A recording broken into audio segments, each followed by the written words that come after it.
Bon, je reviens sur ce que j'ai dit précédemment dans la vidéo sur la présentation de la Williams. Je suis absolument pas un fan de McLaren, mais cette présentation demeure pour l'instant la plus efficace, captivante et motivante de toutes.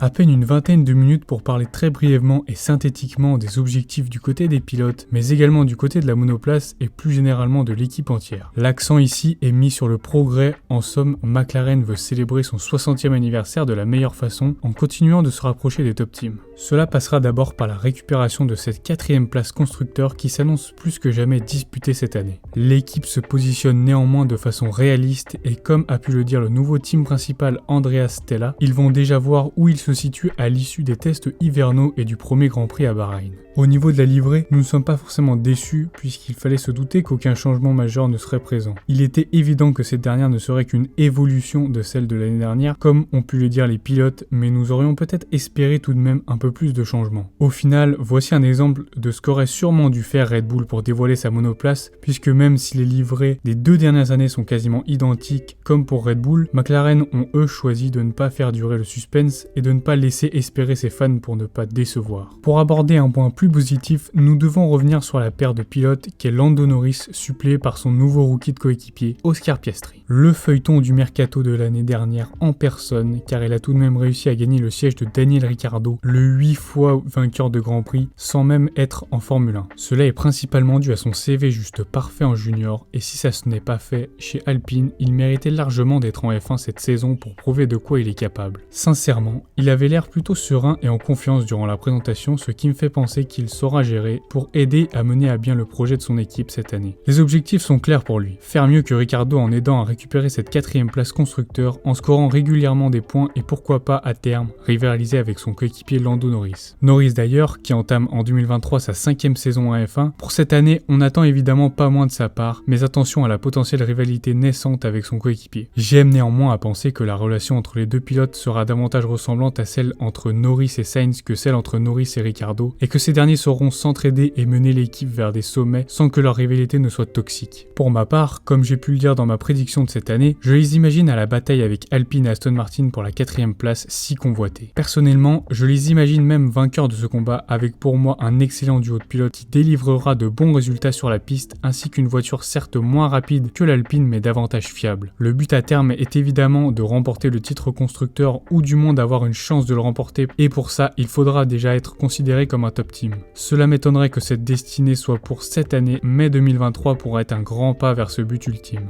Voilà. Cette vidéo touche à sa fin, j'espère qu'elle vous aura plu. N'hésitez pas à me le faire savoir dans les commentaires et je vous invite aussi à liker, partager et vous abonner à la chaîne. Merci.